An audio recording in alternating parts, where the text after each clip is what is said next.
सभी पत्रकार साथियों का स्वागत है। भारतीय जनता पार्टी के वरिष्ठ नेता एवं भारत सरकार में मंत्री श्री प्रकाश जावड़ेकर जी आपको संबोधित करेंगे। सबका स्वागत है।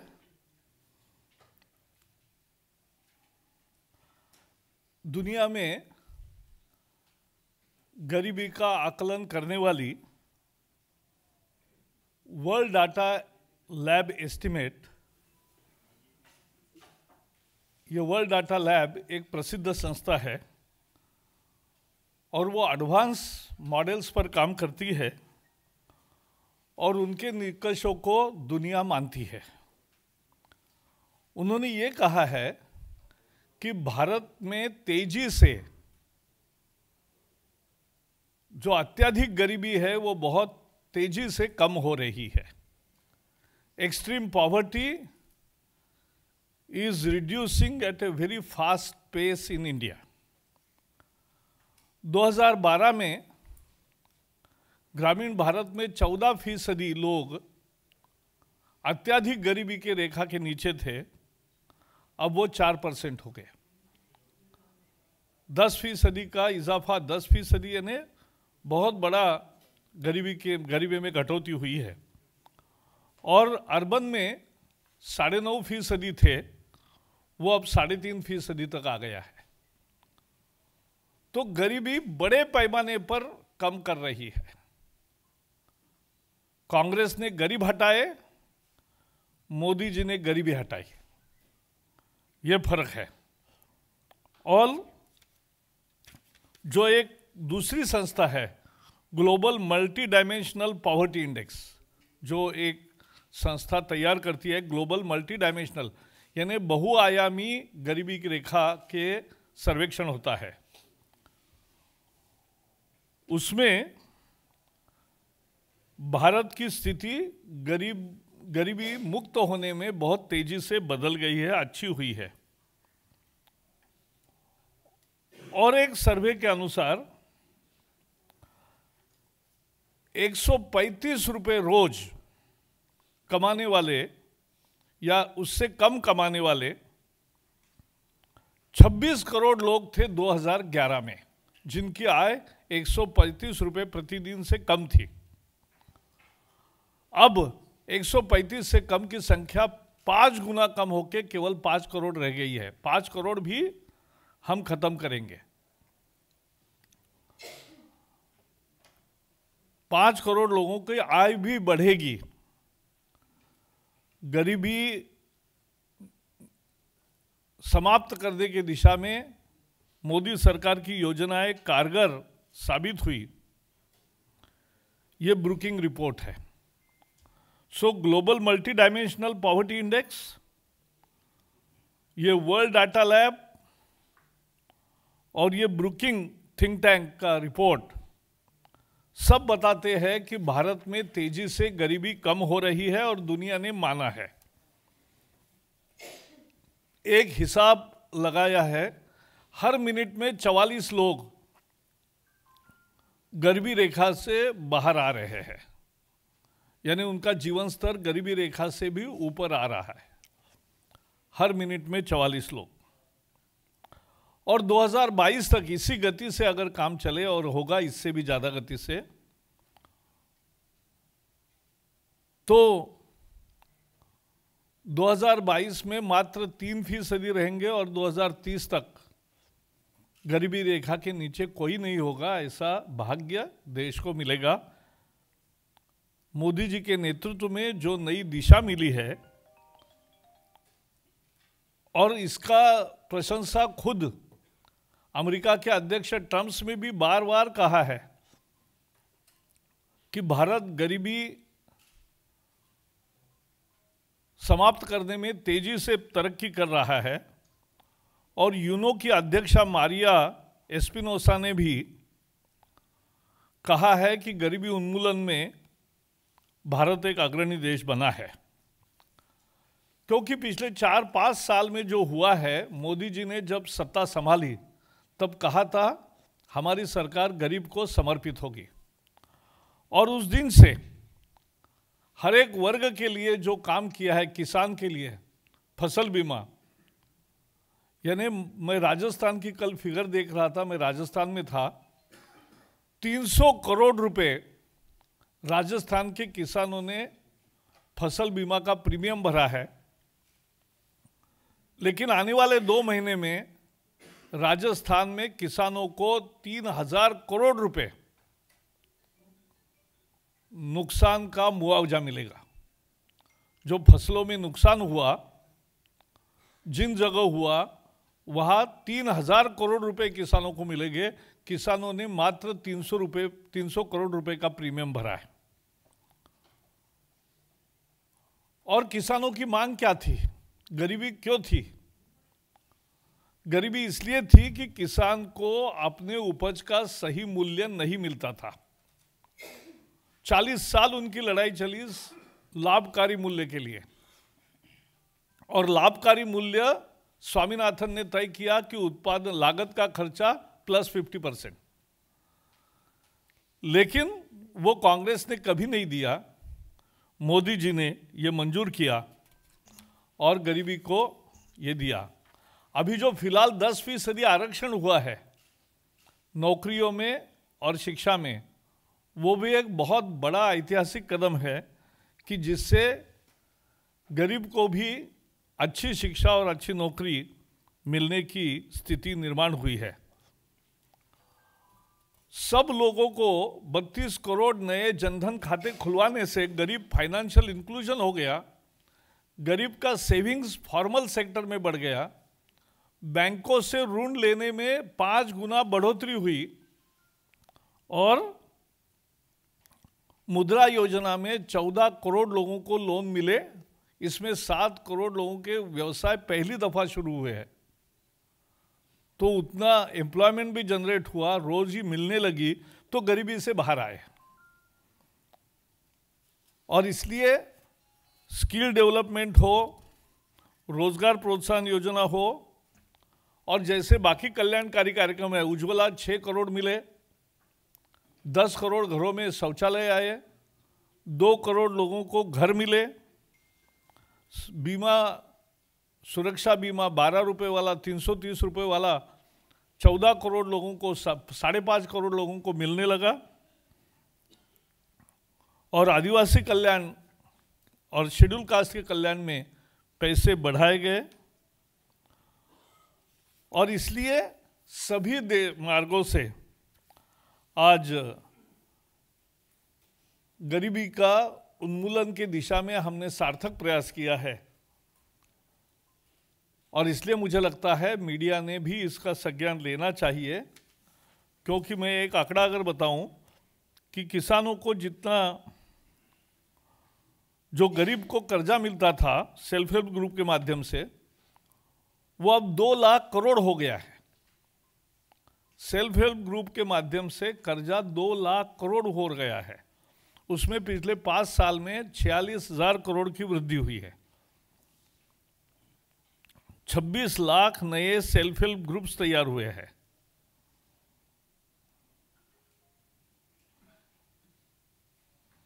और महिलाओं के उद्योगों को भी बहुत सारा धन मिला है। So friends, the world has recognised that India is the country which is eradicating poverty at a very fast pace in the world. In 2012, as per the World Data Lab, the poverty in rural area was, extreme poverty in rural areas was 14%, now it is 4%. And in urban areas it was 9.5%, now it is 3.8%. So this is a very credible report which has certified the fast pace of poverty reduction in our country. The Global Multi-Dimensional Poverty Index to 2018 has also testified that poverty elevation index for India has improved. More livestock, more savings, more borrowings from formal sector. So many criteria. And then there is a Brookings report which says that in India now every minute 44 people come out of poverty line. And there were 26 crore people in 2011 who were earning less than 135 rupees a day. Now there are 5 crore people who are earning, whose earning is less than 135. So it's a quite jump in poverty reduction, poverty alleviation. And this is progress is possible because of very proactive policies of Modi government. As you know, 10 crore toilets, 2 crore houses, 6 crore gas, 14 crore mudra loans, which has created direct employment for nearly 10 crore people. Their earnings has increased. 32 crore bank accounts. Financial inclusion has increased the formal savings as well as formal borrowings. And this has led to a growth. Even in self-help group, more than 26 lakh new groups have formed and more than 2 lakh crore rupees are being distributed through self-help group. 1 crore poor people are getting pension of 1,000 rupees. And life insurance cover has increased. And the farmers who were in distress, their demand for last 40 years only was remunerative prices. And for the first time, after 10 years of Swaminathan Commission submitting a report giving a formula of how to decide remunerative prices, it was 1.5, 150% of cost of production. And that Congress never granted during 2006 and 2014, and we sanctioned in our very first tenure.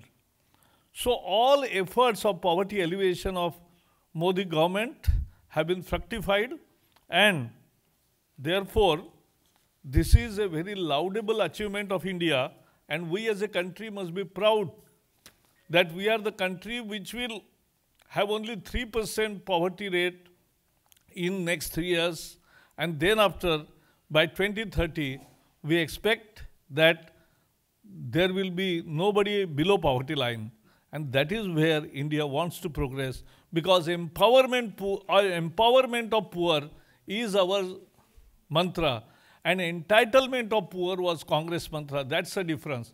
Entitlement versus in food security. In Congress regime, only 75,000 crore rupees subsidy was given. Now, 1,75,000 per annum subsidy is given in food security programs. So that is how all anti-poverty programs are working efficiently, and therefore we are witnessing the poverty reduction which we have witnessed. ये मेरे तरफ से इतना था. आपके कोई इस विषय पर पहले सवाल होंगे तो लेंगे, फिर दूसरे सवाल लेंगे.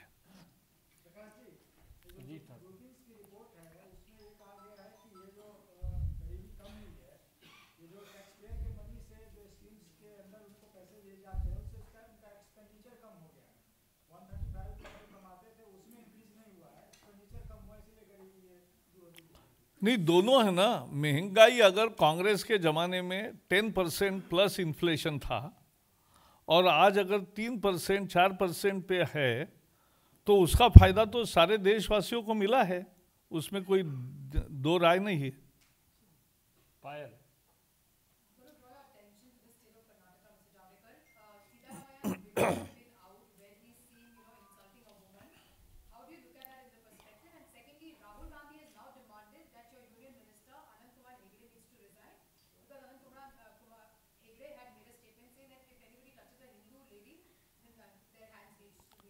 श्री राहुल गांधी को पहले ये बताना चाहिए कि वो सिद्धरामैया के साथ क्या करेंगे. वो उनके पार्टी के अध्यक्ष राहुल गांधी है और उनके एक पूर्व मुख्यमंत्री अगर महिला के साथ इस तरह से व्यवहार करते हैं, जो दिखाई दे रहा है, जिस तरह से उसका पल्लू ओढ़ा है या जिस तरह से उसको बिठाया है और जिस तरह से उसको अपमानित किया है, और एक तरह से ये कानूनन भी गुनाह है, तो जिस तरह से उसकी बेइज्जती की है, वो बहुत ही गंभीर मामला है और सबके आंखों के सामने हुआ है, तो ये कांग्रेस का महिलाओं के प्रति देखने का रवैया है। ये कांग्रेस तंदूर कांड से आज तक बदली नहीं है और इसलिए केवल एक महिला की इज्जत होगी, एक घर की इज्जत होगी और बाकी किसी की इज्जत नहीं होगी, ये कांग्रेस का मंत्र है।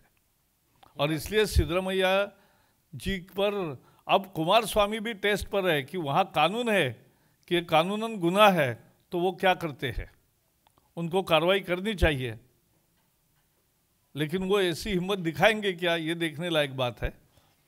और जहाँ तक राहुल गांधी जी की बात है, दूसरे के आंखों में क्या है ये देखने के पहले अपने पार्टी में क्या चल रहा है गिरेबान में झांक कर देखे और कार्रवाई करे। या today what we have seen on TV screen of how the ex-chief minister of Karnataka, Siddaramaiah, a senior leader of Congress, has behaved with a woman named Jamila, the way he has behaved is shameful, is violation of modesty, and is condemnable. I hope that Kumar Swami has seen this, and in Karnataka also this is a cognizable offense. Rahul Gandhi, instead of asking resignation of BJP minister, he should first take action against his own ex-chief minister. In Karnataka, what has happened is shameful. Himanshu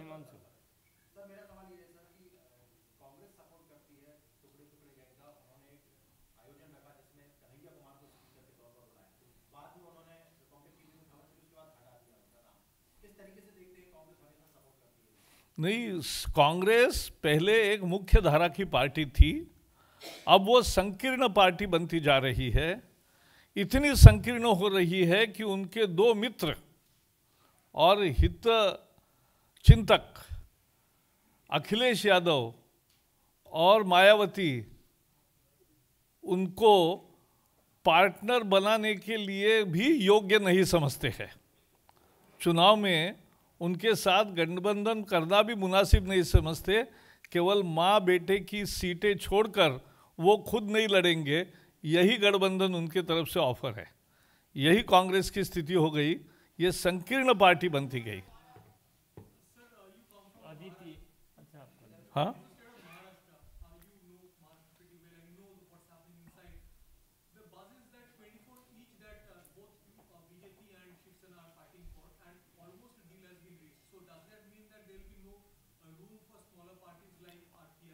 see, we are already partners in the government, and Shiv Sena is part of NDA. We contested Lok Sabha election 2014 in alliance, where BJP contested 26, Shiv Sena contested 22, and in assembly election, for the first time after 90, we fought separately. Now let us wait for the news this year. हाँ,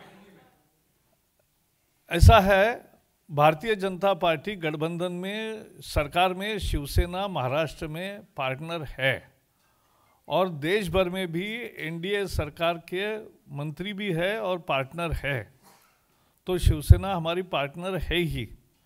पिछले लोकसभा चुनाव हमने एक साथ लड़े थे, हमने 26 लड़ी थी, शिवसेना ने 22 लड़ी थी।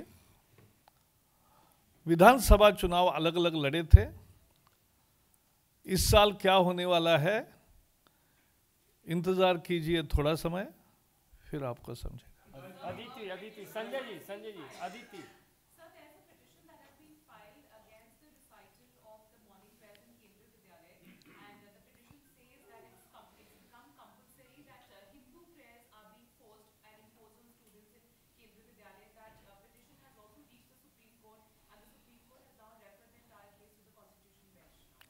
See, in our country, in democratic setup, everybody has right to approach the court with a plea.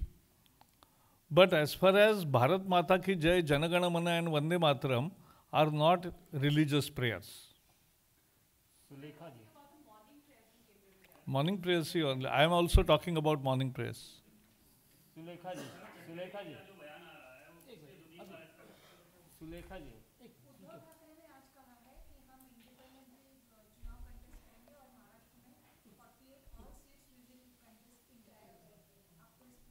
जब ऐसा है, मैंने आपने जो सुना वो मैंने नहीं सुना, हाँ, तो मैं सुनूंगा तो बताऊंगा।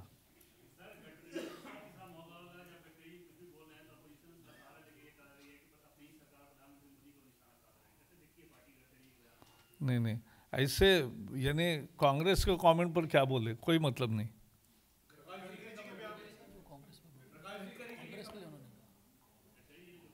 गडकरी जी भाषण करते ही है।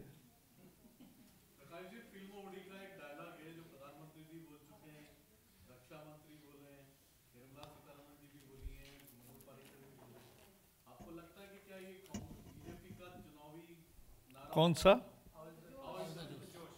हाउ इज द जोश? कल मैं जयपुर में था और मैंने 100 कार्यकर्ताओं के साथ उड़ी फिल्म देखा, और मैंने पुणे में पिछले सप्ताह में मेरे 60 मित्रों के साथ सिनेमा देखा। तो पत्रकारों के साथ यहाँ देखना है तो मैं आऊँगा आपके साथ। अखिलेश नहीं, ये तो जोश है। यस सर, ये सब कहते हैं, पूरी नई पीढ़ी कह रही। सर, एक रिपोर्ट आई है प्रिंट में कि 9 प्राइवेट यूनिवर्सिटीज हैं, अशोका, अजीम प्रेमजी, ओपी जिंदल वगैरह, इनको आपकी सरकार इस्तीफे दे रही है। नहीं नहीं, आप हमारे सचिव सुब्रमण्यम जी का ट्वीट पढ़िए। बहुत बहुत धन्यवाद। नहीं, हो गया ना? खान के प्रभारी हैं, हाँ जी। बीजेपी का वहाँ अच्छा प्रदर्शन लोकसभा चुनाव में, उसके लिए क्या तैयारी चल रही है, और एंटी इनकम्बेंसी बीजेपी के खिलाफ इसको आप कैसे दूर करेंगे? ऐसा है, people vote differently for different elections.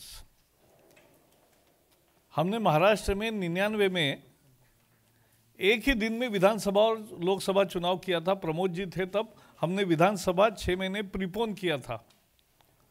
Lok Sabha में हमें 40% वोट मिले, विधानसभा में हमें 31% मिले। तो people vote differently for different elections. Lok Sabha में हम 25 के 25 सीटें जीतेंगे। इसलिए जैसे मैंने कहा, वो जोरदार भाषण करते हैं और कांग्रेस को पूरा एक्सपोज करते हैं।